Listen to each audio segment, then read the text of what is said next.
O ito guys, may nagko-comment na surot. Kawawa naman, siya lang mag-isang nag-comment. Siya lang nag-isang tanga na nagko-comment na tumigil ka na. Gago to eh, abnormal to eh, wala tong pakiramdam. O, wala pang pakiramdam, wala pang utak. Sana naman kung wala kang utak, makiramdam ka sa mga nangyayari ngayon. Napaka-hypocrite naman na tumigil ka. Ano ba? Sana yung pamilya mo ang papatayin, no? Sa mga naglalabasan ng mga adik ngayon. Sana yung pamilya mo maubos ngayong gira na ini-implement ni Kuting dahil sa kanilang political intention. Hindi mo nabasa yon? Hindi mo nakita yung mga vlog? Hindi mo nakita yung mga tensyon? Nagpakumbaba pa nga yung China. Mabuti pa nga may pagmamahal pa si Digong, kinausap pa niya. Kasi pag walang pagmamahal ang ating ex-president, ang ating former president, matagal na tayong binumba ng China. Hindi naman nag-invade yung China dito.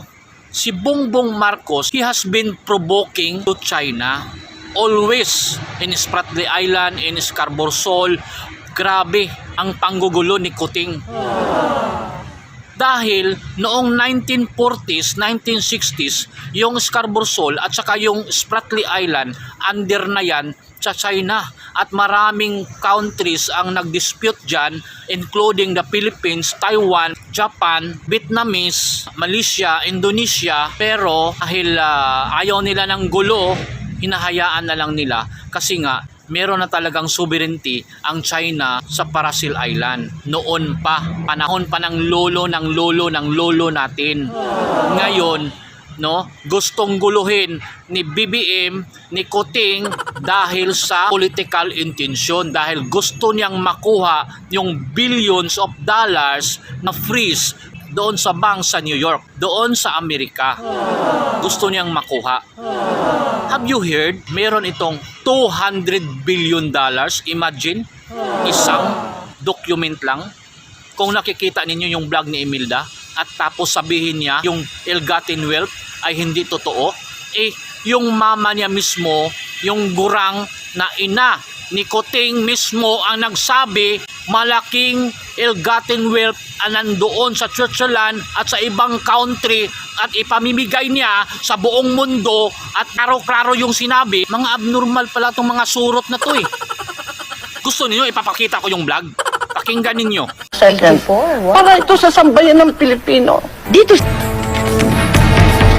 we're entering the documents of the trial of the century. Oh! Here. 170 banks that Marcos deposited money on. Just to show you the bill of lading. How much is $240 million. Oh my goodness. Is it million? Billion? billion? Billion? 240 billion? Only one shipment. And these are plenty of shipments. Mrs. Marcos, if we go by all of these, you are rich beyond compare. No, this will save the world. The world. The world. This is the reason why I want to survive.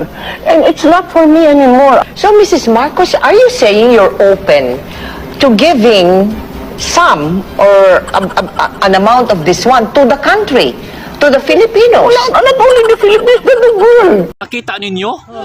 Naliligo na sa salapi. Sila na ang pinakamayaman sa buong mundo. Pero ang tanong, nasaan na yung pera? Yan ang dahilan kung bakit nabubuhay pa, ayaw niyang mamatay kahit mag 100 years old na. Dahil sa pera, naliligo na sila sa salapi. Pero ayaw pa rin ibigay at nagnanakaw pa sa pera ng taong bayan. Kaya tayo naghihirap ngayon. Sa sobrang hirap ng mga Pilipino, ang tanong, may malasakit ba? Isa din yung dahilan. Bakit nanalo itong si Kuting? Dahil nga ipamimigay sa buong mundo yung yaman nila.